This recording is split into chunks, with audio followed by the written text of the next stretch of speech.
Hello everyone, welcome to another episode of GM Packin', and with us, we have the rest of this box that I started cracking open yesterday. I decided after I recorded that episode, I decided to clean up a little bit on my table, and I thought we would have a long episode of GM Packin' today, where we just rip open the rest of the box, and honestly, we might be having quite a few of these in the future. I don't exactly know my plan on how I'm going to open up all of these boxes. I don't even know how many of them I intend to open. Oh, cool, we get an IKZ token. I also don't know how many I plan on opening, to be completely honest with you. I might end up keeping some of them sealed. I really haven't thought too hard about how I plan on doing this. I do have some ideas, but I don't really know. I honestly am not even sure exactly how many boxes I have coming in. I think I have a nice chunk. I missed this one. I definitely recommend the scissors for these because, honestly, these packs are kind of difficult to open without the scissors, from my experience. I need to figure out where I'm putting the remains of these packs as well. Bear with me as we go through this. I'm also not going to stop to talk about every single individual card like I normally do. Just because, really... Oh!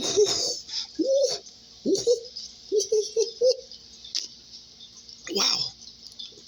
Wow, it was very nice. Wow, okay, so we hit a Bobu right off rip. Yeah, so as I was saying, I don't plan on talking about every single card that we hit, because we have a lot of packs to open up here, and I want to do it with the quickness a little bit. Coworker of mine said that the other day, something about with the quickness, and that had me rolling, dude. I don't even know why, but it did. Okay, how's that for our first hit?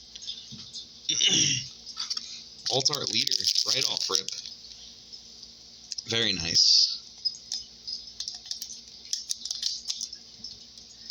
Alright. I don't even know what to say now to top that. Alright, let's keep going. Oh man, this pack not cooperating. There we go. So yeah, dude, that completely stopped whatever momentum I had for my ramblings. But yeah, I don't exactly know what my plan is when it comes to opening up all of these packs. But I do know I have enough packs for us to do GM Packin' for like well over a year, I think. So we're good. We're set now. We're in it, and I'm committed to Azuki at this point. I'm rank 1 on the leaderboard. I've been playing it like crazy. I've been doing the GM Packins every day, and I'm pretty committed, honestly. I really like how this game, I kind of stumbled into this game. As a lot of you know, I wasn't an Azuki NFT holder. I was aware of Azuki before the card game, but I really wasn't planning on playing Azuki TCG. I'm just a competitive card game player, and I just kind of stumbled onto Azuki, and here I am now. I feel like I missed a few rares, by the way, but I'm not gonna go through them all right now to find them. I'll have to go sort some other time. Also on the side, you can't see it, but like on the side I have rares there, I have the IKZs that we're pulling, I'm separating this, so there is stuff going on behind the scenes off camera while I ramble. But yeah, this game found me at like honestly a great time, and I specifically say that this game found me. I wasn't looking for Azuki. I stumbled on it, and the rest is history. Honestly, like I feel like I made a lot of friends in the Azuki community, and I can't say that. Ooh, a gin and tonica. I can't say that really about any other NFT community that I'm in, if I'm being honest with you. I have been somebody who rocked the MFer as my profile picture for quite a while, and I never met any MFers in real life. And even before I was in Azuki, I had met multiple Azuki holders in real life. I met Spike. I'm pretty sure Spike was my introduction to the Azuki community. I'm like almost 100% positive that Spike was how I got here. And like one thing led to another. I met Spike. Through Spike, I met June. Through June, I found out about the tournament, the first New York tournament, and then I won the first New York tournament. And from that point forward, I was in it. I was hooked. The cards are good quality. I really enjoy a lot of the art in this game. I love the PBT technology that Azuki has. I think that's going to be really cool to see if in the future we're going to be able to have some PBTs in our Azuki cards. That would be amazing. They did mention that it is a possibility. They said they were working on it, and that I forget exactly what it was. If you scroll back on my Twitter a few days, you can see I posted something about it. But it sounds like it's certainly on the table, and I think PBTs make tons of sense for card games. So many people want to grade their cards because they want to verify the authenticity of the card, and what better way to do that than with a PBT? So really, I'm a card game player who's been a big fan of NFT technology the past few years. I got hosed, like I'm sure a lot of you guys did, over the bear market. And yeah, the Azuki card game found me, and it's just hitting all of the notes. It just does all the things that I want. Let me put these as well, because we did get these yesterday. I don't know exactly how I'm going to do this. I don't know. I'll put it here. I'll put it down here. I don't know. It's off camera. I need at some point to extend the table that I'm doing this on. It's really like, I don't know. It's 1 booster pack, 2 booster packs. It's like 3.5 booster packs long. So I really don't have too much space that I'm recording these videos on. But it is what it is. This is also a kind of interesting episode for me to record, because a lot of the time for these GM pack-ins, the episode's over very quickly. But for this one, there's going to be a lot of rambling, which is fine. I don't mind rambling. Oh, look at that. So we still got 3. I haven't been paying too much attention. We got 3 Earths in a row, 3 Neutrals in a row. It seems like... Ooh, Goro. It seems like the cards are still not fully randomized. Like, there's no lightning card in here, and there's no fire. Oh, there is a lightning here, but there's no fire. I'll have to keep an eye out. Let's see if that continues to be the case. There's Sundering Strike also, so it'll be nice for my collection. We'll get this. Oh, also, look at the art on Bean's Mentor. This might be one of my favorite foils in the entire game right now. I don't know how to explain why I like this card, but I do. I just love the foiling on this one. It's so shiny. Big fan of that one. I like the colors on it too, the red and the blue. But yeah, I don't know. It's a bit of a rambly one. Do I have much to say at the moment? Not really. I'm just excited to open these up. I'm excited to see where we go as a game. I think there's a lot of potential here. I really do think there's a lot of potential with Azuki, with the IP, with the storyline, with the manga, with the card game.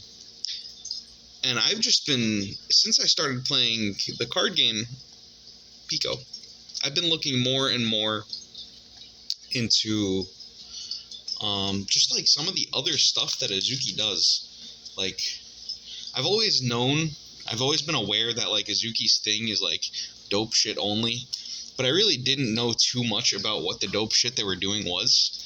I knew about the tiger jacket. I forget what it's called, the twin tigers jacket or something like that. Like, I was aware of that, but obviously I never had one. But I've been looking into like just some of the different things that Azuki has, and I've just really become a fan. Like the other day, I was looking on eBay, and I ordered the lighter from the Enter the Alley years ago. I saw the lighter, and it looked so cool that I just decided, you know, I want this. I think it's just a cool looking thing. I want this to collect. So I got that. So I'm just like I started with when I won the tournament, I started with my elemental. Since I got my elemental, I bought a second elemental. And I bought a beans like a week ago. So I have a bean now. And now, I don't know, like I'm considering saving up for an OG Azuki. And then that's a thing where it's like, if I were to actually go out of my way and acquire an OG Azuki, would I even be willing to change my profile picture? Because I really like the elemental that I use as my picture now. And I feel like I've been working on kind of building it up as my brand. Ooh, we have a time stand still. There's our hit. Time stand still. I'm putting this in a regular sleeve, right? This is regular, super rare. Yeah, so I don't want to put this in a hard sleeve. Oh, Kit Kat wants to say hello. Hello, Kit Kat. Anything else you would like to say? She's rubbing her head on the box, blessing it for good luck. Kit Kat, can you not stand on the cards, please? Thank you. I'm going to move you out of the way, Kit Kat. You're going to have to... Okay, you're going to move yourself. All right, you got it. I don't know. What else was I saying? Got a little distracted. I kind of like this long-form content we're doing here. Different style, really. I just get to kind of talk, just kind of whatever's on my mind. I used to stream a lot, so I'm kind of comfortable just rambling for a while. But usually I would stream strategy games, so I would play Shadowverse, I would play Legends of Runeterra, I would play card games, so I would have a lot of gameplay to talk about. But I did ramble about some nonsense sometimes too. So I'm kind of down for that. I'm comfortable enough doing that. But I don't know. This kind of, to me, pays homage to one of my favorite YouTube channels, which would be Alpha Investments. I don't know if any of you guys watch that. I'm sure some people in the Azuki and just the NFT TCG collecting community, I'm sure some people are extremely aware of who that is. I've been a huge fan of his content for many, many years.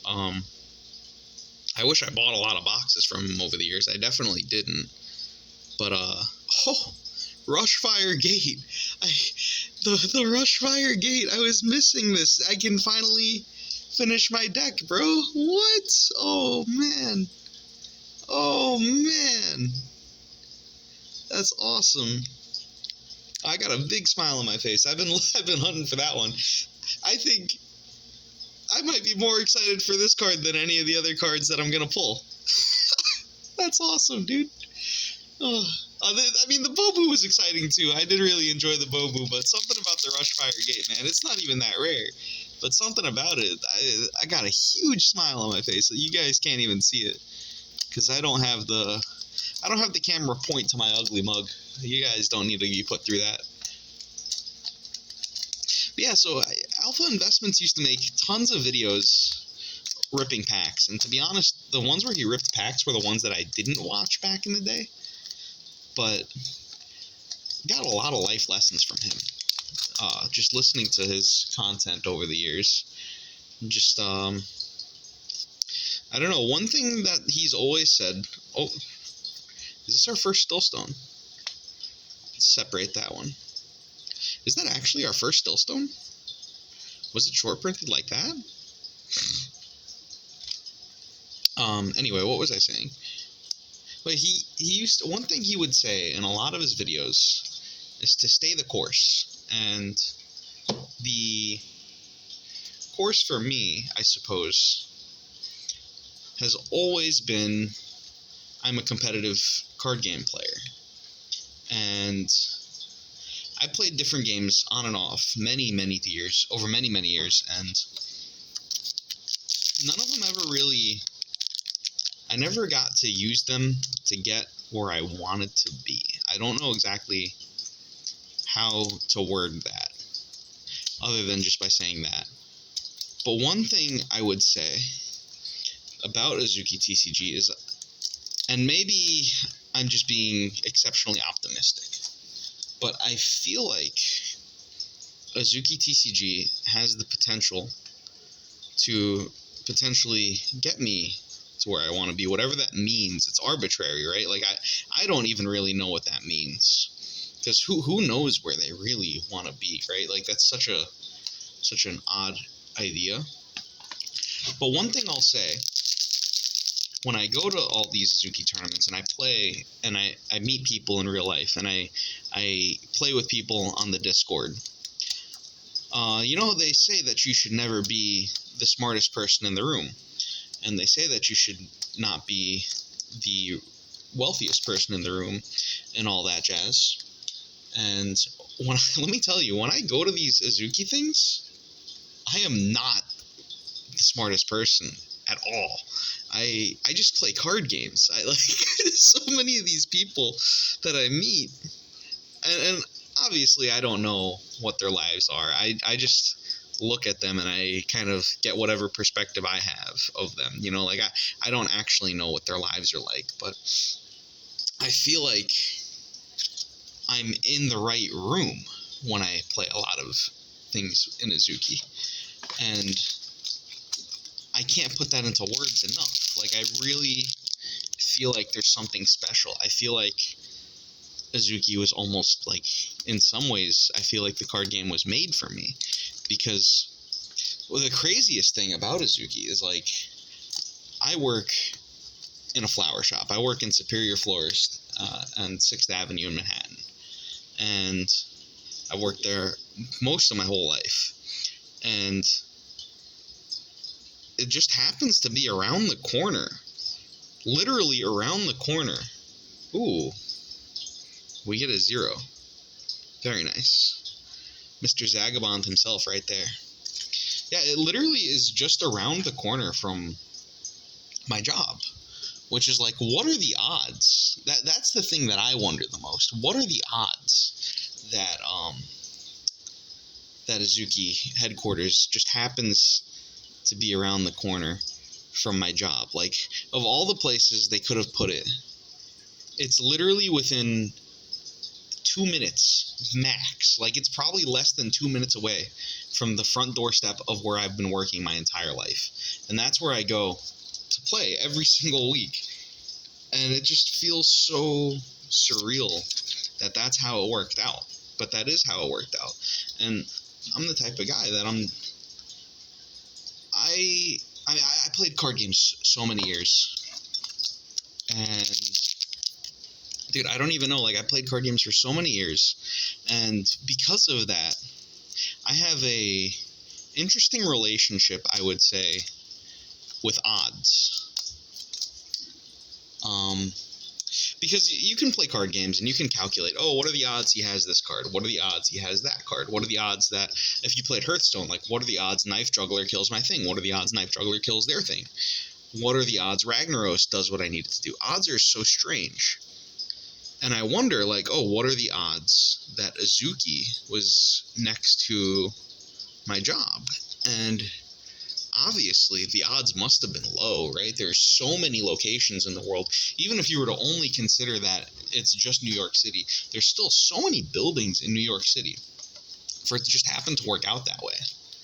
But it did. And I don't know, I'm the kind of person, over the years of just thinking about odds and doing the math on how certain things play out in different games, I don't know how much I believe odds are real anymore. And I know that's, like, kind of crazy. This is a concept I've been thinking about more and more recently, is how real actually are odds. Because, like, well, this is going to get silly. And also, we're down to one pack here, and now I'm getting, like, kind of deep into this conversation, and I'm enjoying this conversation, so we're going to do another box. We're going to do another box, because I'm just enjoying this. And maybe we won't do the whole box, but I at least want to finish this tangent. I don't even know if I opened this box with this pack or not. Yeah, I did. We have a Goro and a Mo. What's crazy is I'm more excited about the Goro than I am for the Mo. But that's beside the point. So yeah, I was saying, odds are so strange because, and bear with me for a sec because this is a weird topic, because obviously I know, like, if you were to flip a coin, the odds of it landing heads is 50-50. And then whatever, you can say, like, oh, maybe it's not a true 50-50 because maybe, like, the metal on the tail side or metal on the head side is a little heavier, so maybe it slightly weighs the coin to land on one side versus the other. Or, like, when you roll a die, it's 6 sides. So it's whatever the odds are, like, off the top of my head, I don't know. What is it, like 16.66 or something like that? I'm just spitballing. I could be wrong. I think that is correct, though. I think it is 16.66. Repeating, of course. But yeah, so you could know the odds. You could know mathematically what the odds of something happening is. But you get into this, like, weird zone where I feel like you can feel odds. And could it possibly be that not only are odds not real, and not only do the numbers, like the percentage chances of things actually happening, maybe that could be a little misleading even. Ooh, very nice. I love this one. This is one of my favorite cards in the set, actually. That's awesome. Yeah, so could it be that the odds are actually a little misleading? And maybe Mr. Yugi Boy himself, Yugi Moto, maybe he himself was correct about the believing in the heart of the cards type situation. And maybe, in fact, maybe not in fact, because this is not fact, this is purely tinfoil hat speculation at this point. And honestly, who the heck is even listening this far into this video? I doubt many people are. But could it possibly be that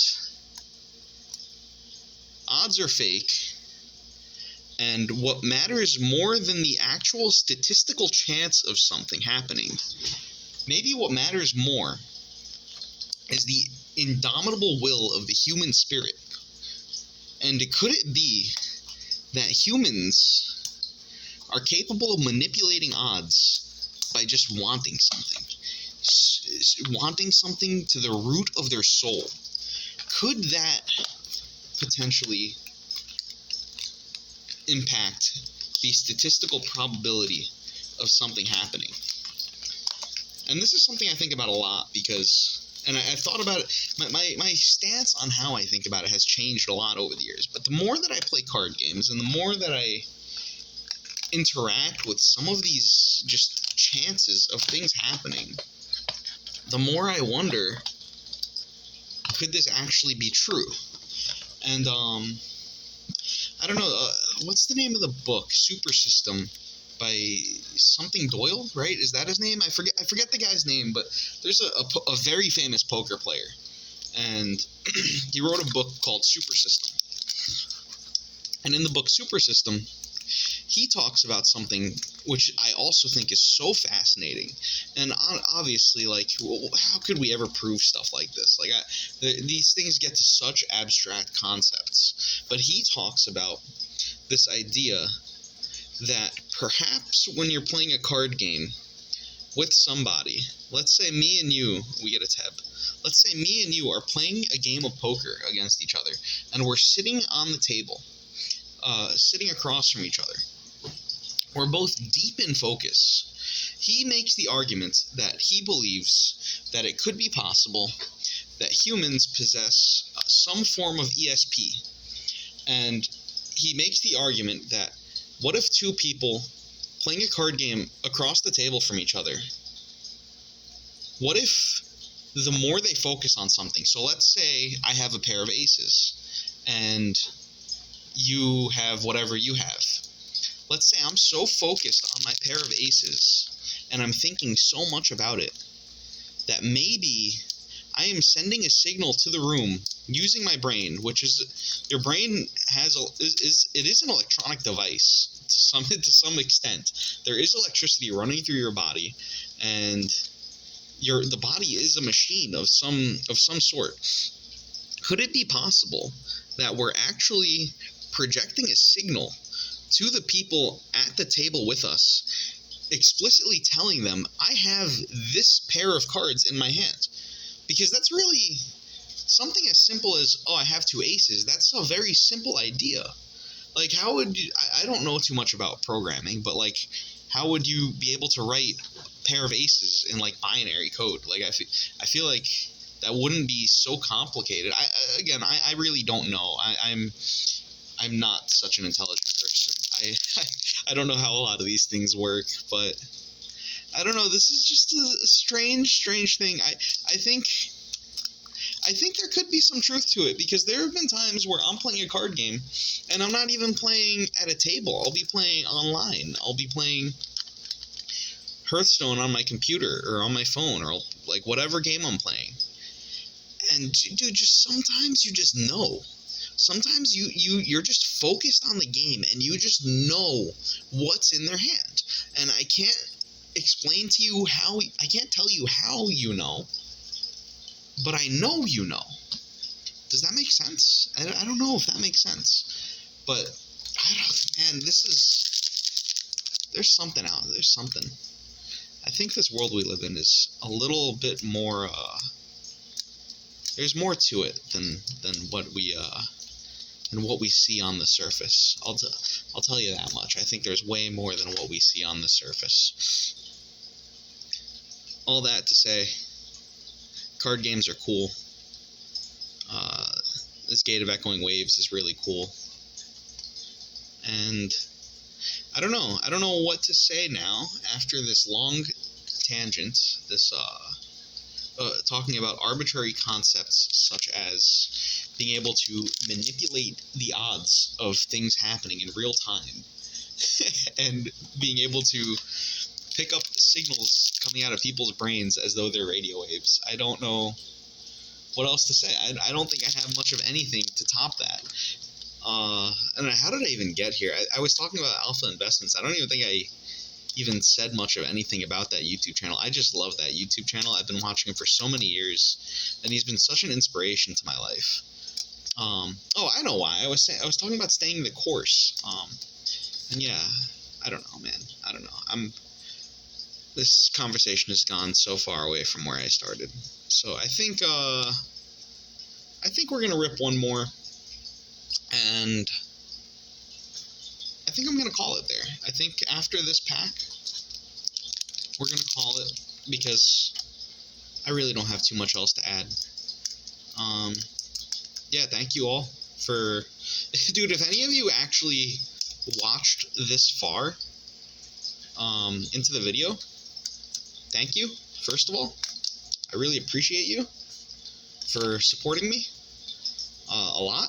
This is 28 minutes of me rambling about complete nonsense. If anyone actually stuck with me for this, you're amazing. I really appreciate you. And I would love if you said something in the comments, just so I know somebody watched it. Say like curly fries or something like that. Just something weird, something that you say it and I'll know. Yeah. I appreciate you, and I want to keep opening. So I'm trying to think if I have another topic of conversation, but I don't know if I do. And we just opened up a Mo, and I think we're gonna call it there, because I got nothing else to say. Thank you for joining me this far. We got Bobu, we got Mo, we got Teb, we got another Mo, we got Time Stand Still, we got Soryu, we got another Teb, Gin and Tonic, Zero, and Shin. I love the art of Shin. So cool. Thank you for joining me. We'll do another one of these sometime. We definitely will. This has been fun. I like rambling. I like Azuki. I like how life has managed to put me in this position where I get to play Azuki like this, and I'm really excited. It's been many years since I've been excited to play a card game. I'm really excited for what the future holds for this game. I'm very grateful to be rank 1 on the leaderboard. I'm very grateful for the opportunity to even be here. Thank you, everyone.